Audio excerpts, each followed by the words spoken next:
All right, first things first. Apologize for not uploading videos for a little bit. I've been in the middle of a 7-week crunch period at work, and I haven't really had a whole lot of energy to do things. That's why the shelf behind me is a little in disrepair. Don't worry about it. Stuff is coming. This just made me so unbelievably mad that I had to sit down and do a video about it. So if you want to listen to Linux fanboy rant about Microsoft and AI practices and general computer, the wonderment of computers going away, boy, you're in the right place. TLDW for those who don't care. James is mad about all the Microsoft AI crap that just got announced, and I'm officially done with Microsoft as a whole. Stay tuned to watch. You won't believe number 3. So yesterday during Microsoft's hardware event for the Surface, they announced a whole bunch of new AI features. There's 2 that I really want to talk about. The first one that I was made aware of is this one right here, where Microsoft Copilot will apparently watch you play Minecraft and then tell you how you fuck it up. So this one really lit a fire under my brain. And it honestly, it blows me away that this is the point that we're at, where people just kind of fundamentally misunderstand the concept for why things exist and why things are popular, and then just try to shoehorn marketing bullshit into other things that people enjoy. So like the whole point of Minecraft is it's an open adventure game where it generates a new world every time, and then the eventual goal is to survive, feed yourself, get better gear, and you travel to different worlds. Like you travel to hell, and then you get hell resources, and then you travel to the end, fight the Ender Dragon, and finish the game. Although with Minecraft, there is no way to really finish the game because it is open-ended and you can build whatever you want. Some people have built like real life replicas, like life-size replicas of real life, like the world. So like you can just do whatever you want. And this feels so lifeless and hollow, and how do you do, fellow kids, that I just want to scream.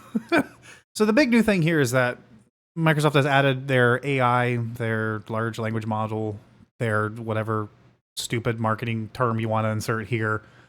It's now part of Minecraft, and it's going to tell you how to play and blah, blah, blah. So it's, and the example they got here, it's like, oh no, it's a zombie, run. Like, I don't, like if I want to have my annoying friend over my shoulder telling me how much I suck at video games, I'll invite them over so they can yell at me and tell me how much I suck at video games. But also it defeats the whole like wanderlust thing. It's really kind of frustrating to me seeing older out of touch executives just come up with these new marketing things that they just want to shove everywhere possible. At least that's the surface level reading, is they're just shoving this everywhere possible because it's the new hot ticket item and they know they can make the money off of it. But this to me is much darker and much more sinister, and it really leaves just an awful taste in my mouth. And I'm horrifically uncomfortable with what this actually means. So obviously on the surface, you've got real-time conversations, whatever. So let's watch the little demo video here. I'm not going to record. Shut the fuck up. I'm not recording any of the sound. So I'm trying to figure out how to make a sword. Oh, to craft a sword, you'll need some materials. Can you open your inventory? Just press E on the keyboard. Like, no, fuck. This is, why did it unmute? I told it to pause. Oh my God, Twitter's gone downhill. So, like, they make it out to be like this, oh, it's this friendly companion, blah, blah, blah, he's teaching you how to play the game. No, I'm looking at this and I'm seeing Wall-E, where, like, by the time my kid is, like, my age, he's just gonna be, like, Wall-E. Like, he's just gonna be sitting around not doing anything and making all his AI play games for him. That's a whole nother conversation. The issue that I have with this is, like I said, the sleazy, the slimy kind of back end idea of what this means, and it's a slippery slope towards taking away our computing freedom. And I know that's kind of a large leap to go from, oh my God, there's AI in Minecraft, to, oh my God, they took our freedom.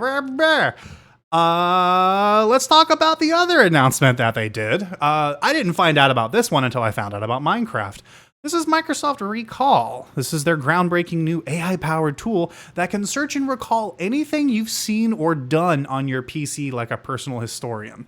And everything that I see in this image right here on stage on this presentation is literally what my nightmares are made of. So they're going to have OCR running, their screen region detector, which means that they're going to be able to figure out like what side thing, what was on which side of your monitor. There's text encoding, there's image encoding, natural language processing. So in other words, they're going to literally have a step-by-step atlas of every single thing you do on your PC, theoretically locally stored and theoretically encrypted to where nobody can get to it. But let's be real, this is a privacy fucking disaster waiting to happen. Because it will get hacked, it will get leaked, it will get violated in 25 different ways. And instead of having your life spread across all these different domains that hackers then have to go and actually try to penetrate the defenses on, oh, it's all just right here. I can just read your history and just fucking look at your screen and see what your bank account details were. I can just run whatever keylogger this thing's gonna have, and I can pull all your keystrokes out of it and pull your passwords that way. This is such an unbelievable nightmare scenario, especially for people who are into like free and open computing and just privacy in general. Like, no, I don't want big tech to just know every single little detail about me with their tracking cookies. No, I don't want Mark Zuckerberg to have his fingers in my ass whenever I'm just trying to figure out like what movies are showing near me. Like, I don't want any of that in my life. And this is becoming more and more and more pervasive and more just everywhere. And like the subtle brain conditioning that this is going to have on people. And like I said, like with my kid, he's going to grow up not quite at the point where this has been in his life and like how he knows computers, because he's old enough now to where he has used computers before AI was a thing. I keep using AI in air quotes for a particular reason, by the way. We can get into that conversation later. But like, just goddamn, like I'm thinking about like, I'm sitting here and I'm thinking about like all of the things that have happened, especially like in the last like, probably 10 years is like a good time frame. Things like how aggressive the mental conditioning has become from everywhere and at all times. I'm not the typical like woohoo CCP boogeyman, but TikTok like legitimately has an impact on the youth of our nation, and like whether or not that's a good thing or a bad thing or something that you personally care about, like that's fine. That's not what we're talking about. We're talking about the fact that it's literally designed to hack their brains and condition them to do certain things. Like that's inarguable. That's what it does. Short form content is designed to do that in very specific and traceable ways. You can trace this by just looking at analytics. And anyway, that's a whole conversation that I don't want to get into right now. But like this has just been like an ongoing trend over the past 10 years. Like in-shitification is the word. The in-shitification of computing. I'm so tired of hearing that fucking word. But like, goddamn, it's that's what's happening. Like we are literally witnessing this new generation of just complete and utter bullshit, and it's making me so unbelievably frustrated. Because like when I was a kid, like the idea of the internet was such a magical thing to me. It was just this crazy, like nebulous concept that was like, I can just like type in whatever I want and like, I can just like find it out there. Like what do you mean? What do you mean I have the sum of all human knowledge available to me at any time of night? As long as I was able to dial up, because I still have dial up. Don't worry about that. I mean, what do you mean? What do you mean that I can just like send a message to somebody and they'll get it in seconds and they can respond to me in seconds? Like what is this? It was such a magical thing to me. It was so mysterious, like what computers could do. And this information superhighway, as it was sometimes referred to back then. Boy, I'm old. And just like the sheer infinite potential of what this world could be with this utility, this crazy tool. And fast forward 30 years, 25 years, 20 years, however you want to look at the timeline. Fast forward to now, and computing is almost as locked down and oppressive as ever. Buying new products is a nightmare world in and of itself. Sure, everything is like fucking dirt cheap compared to how it was like in the 80s and the 90s. But like, at what cost? Like, you can't repair anything anymore. There are no, like, it's impossible to find service manuals for anything. I've fixed one of my coworkers' iPhones the other day because he had an iPhone XR, and it was like one of the more recent ones that I was comfortable working on. Because anything beyond that, and you're going to start getting into, parts are like serial matched to the board, and even if you have an OEM part from 2 brand new phones and you swap screens, just nothing fucking works anymore because Apple like absolutely wants to make sure that they can take their profit off you at any cost. And then we have shit like this where it's like you literally have Microsoft sponsored spyware running on your computer and recording every single action and thought that you ever have and pipe into your computer into a convenient database that they claim that they're not going to data mine, but let's be real, that will happen. And if you don't think that will eventually happen, you are fooling yourself. This will happen. Whether it happens in 5 years or 15 years is anybody's guess, but there will be a legitimate reason that this then becomes, well, instead of having it local on your computer, for your security and your safety, we're going to start processing this on the cloud. And that makes it faster and more secure. You don't have to worry about your passwords anymore. And before you know it, everyone's life is digitally uploaded to the cloud. And we then, at that point, literally don't even own our own fucking thoughts anymore.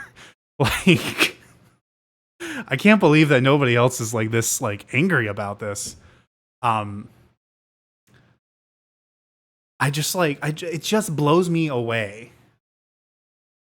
And like, I understand like where a lot of people come from on the whole AI thing, where it's like, oh man, this like really helps me because I can summarize things and get more work done and blah, blah, blah. Like, sure, there are legitimate viable use cases for LLMs and they have like practical applications. I'm not discounting that.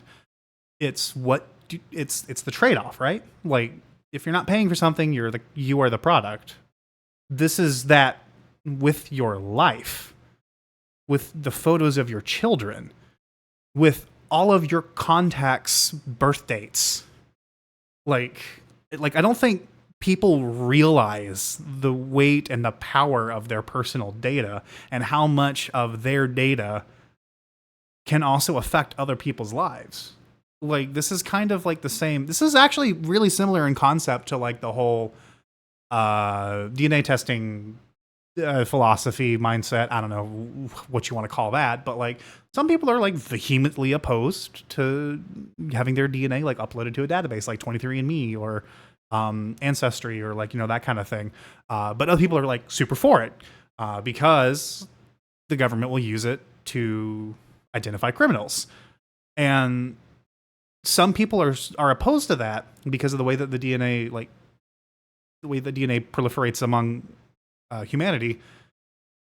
You can ID somebody with like, what is it, like second cousins, third cousins away. Like, if you have enough matches and like enough of a genealogy tree, like the Golden State Killer, they were able to get him because they found enough other people who had similar enough DNA in his family tree in a public database that they could search, that they found the guy and they caught him. Arguably, that's a good outcome of that story. Hooray, this horrific mass rapist, and I think he also murdered a few people, obviously Golden State Killer James, like, brought to justice. That's a great story. But there's more to the story than just that surface level detail.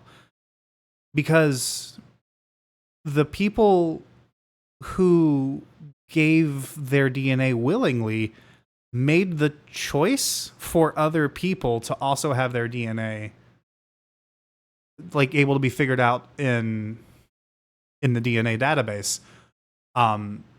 which that's a really interesting, I guess is the word I want to use. It's a really not thought through chilling effect that comes up with that. And this AI crap is a lot of the same like thought processes that people just aren't thinking through the implications of all the way. Like there's stories where like you'll see like there was very recently a lawyer that he got like an actual like real trouble. I'm pretty sure he got disbarred, but if he didn't, it's got to be in the proceedings or something, where he used ChatGPT to like write not a dissertation, whatever they call it, summary judgment, like whatever. It was some very important legal document that he certified as accurate, and ChatGPT just like made up all of the case law that was in it, like all the reference cases, because that's what it fucking does. Like it's not it's not like actually doing any thinking. It's literally just looking at a bunch of text and going, oh, I'm pretty sure this is what comes next. Like, and we're going to trust this with all of our personal data, and especially not trust the AI, but trust Microsoft with all of that? Like the company that got sued by the federal government in the 90s because of their monopolistic behavior? We're going to trust those guys to do this correctly? Boy, howdy. I kind of warned y'all this was going to become a rant. It's going to be a little unhinged. But yeah, it's like my friends and I were talking about this, and it's like they can't even get like the search bar functionality right on Windows 10. Also doesn't work on Windows 11, but like, you know, starting with Windows 8, well, it kind of worked in 8. It at least like sucked, but it was predictably sucky. Like you could work around it. Windows 10 and Windows 11, fucking whatever. Like every update, everything changes, and like different menu options will pop up when you search, and just who knows. And we're supposed to like trust this, that it will like, it's like, oh, you can easily find the same recipe again. Oh, yeah, but like, so can whoever hacks in and find what like, I don't know, like erotic fan fiction I write on the side, or like whatever, things that people shitpost on 4chan about, or like whatever like swear words they called each other in video games, or you know what I mean? Like obviously some of those things are not intended to be linked to the individual person because they are anonymous by nature. But now there's that real there's that real tactile link between like who you are as a person and your online identity. Like now it's like all intertwined, and it's gross. Like I'm foreseeing horror stories about like where people like, can you imagine how much this is going to absolutely just revolutionize like e-discovery? Like just business to business lawsuits for like breach of contract, or like corporate espionage, or like, oh, the sales guy left and brought his address book with him to the new company. Can you imagine how much money this is going to introduce into the legal system over the next like 3 years, let alone 10, let alone 30? Like I don't think you guys like understand how much this is going to just destroy so much of what we know. And I'm not trying to be doom and gloom. I'm just talking like that was a factual example. Think about what happens when hackers figure out how to decrypt this partition and read through the whatever database is on the partition. Like password managers are completely meaningless at that point. Like, what does it matter if they can just look through your history and see your screen where you were typing in the password, or whenever you generated the password, you checked it to make sure it was the appropriate length and had the right symbols in it. Okay, I now know visually what your password was. Don't need to crack your password manager. That can legitimately kill an industry. Like, will that happen? Probably not. But that's legitimately a possibility.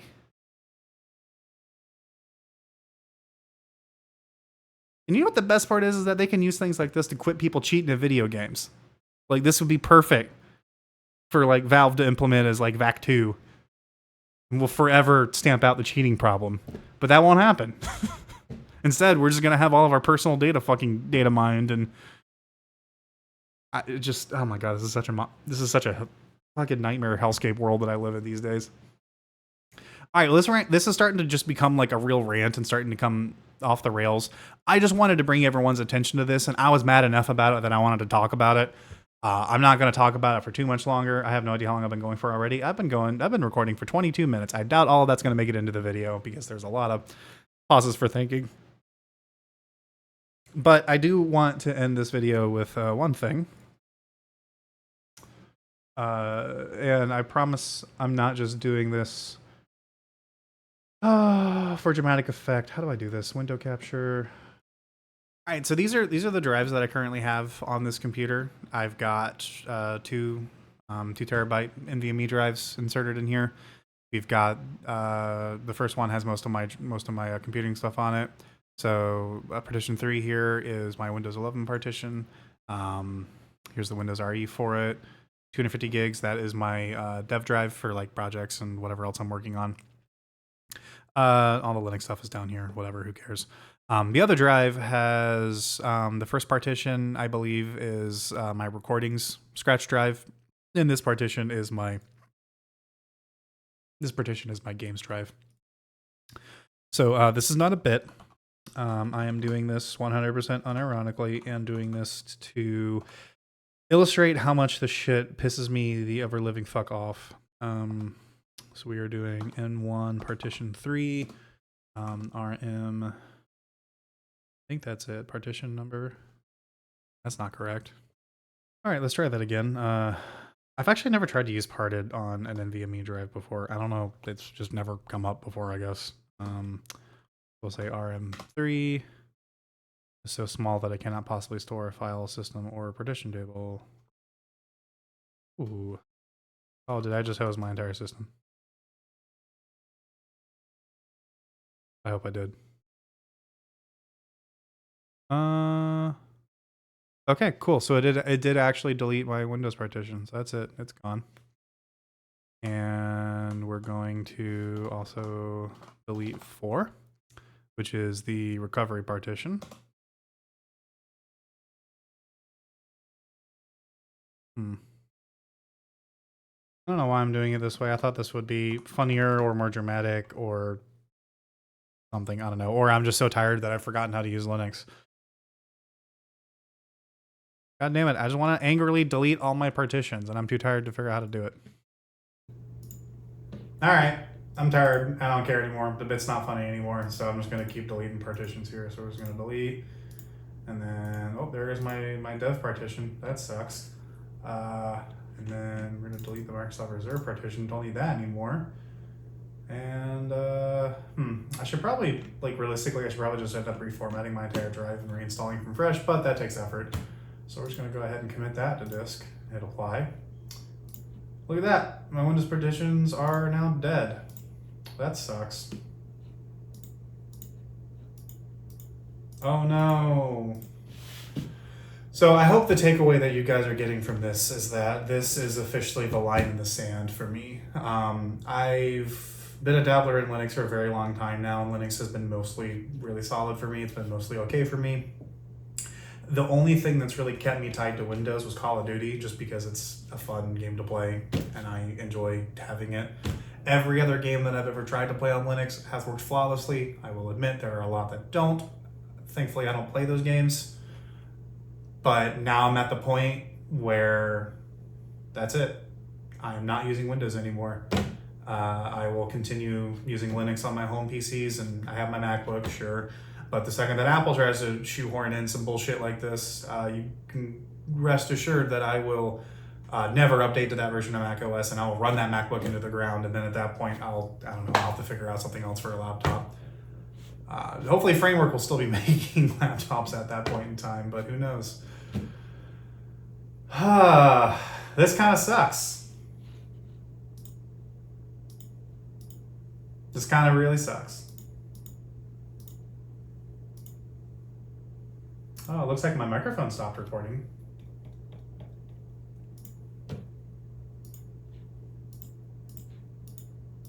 Great. Well, I guess that's a sign to stop this video. Bye.